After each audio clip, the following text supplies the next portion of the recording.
ବୃଦ୍ଧ କାଳେ ତୁ ମୋହର ଏକଇ ନନ୍ଦନ, ଉଦତାପ ବିନାଶନେ ତୁହରି ଚନ୍ଦନ।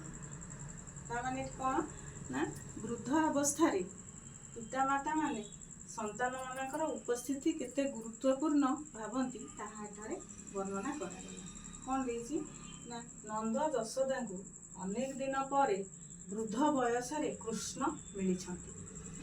ନନ୍ଦ ଯଶୋଦାଙ୍କୁ ବହୁ ଦିନ ପରେ କୃଷ୍ଣ ମିଳିଛନ୍ତି, ତେଣୁ ସେ ଥିଲେ ତାଙ୍କର ଏକମାତ୍ର ସାହାରା, ତାଙ୍କର ଏକମାତ୍ର ଆଶାବାଡ଼ି କୃଷ୍ଣ ଥିଲେ ନନ୍ଦ ଆଉ ଯଶୋଦାଙ୍କର।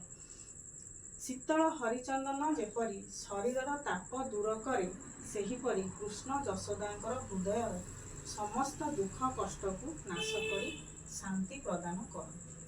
ଶୀତଳ ହରିଚନ୍ଦନ ମାନେ ଶୀତଳ ଚନ୍ଦନ ଶରୀରରେ ଲେପ ଦେଲେ ଯେପରି ମାନେ ଆମର ଥଣ୍ଡା ଆମେ ଅନୁଭବ କରୁ, ସେହିପରି କୃଷ୍ଣ ଯଶୋଦାଙ୍କ ହୃଦୟର ସମସ୍ତ ଦୁଃଖ କଷ୍ଟକୁ ନାଶ କରି ଶାନ୍ତି ପ୍ରଦାନ ଦେଇଛନ୍ତି। ତେଣୁ ସେ ତାଙ୍କୁ ଝୁରିଛନ୍ତି।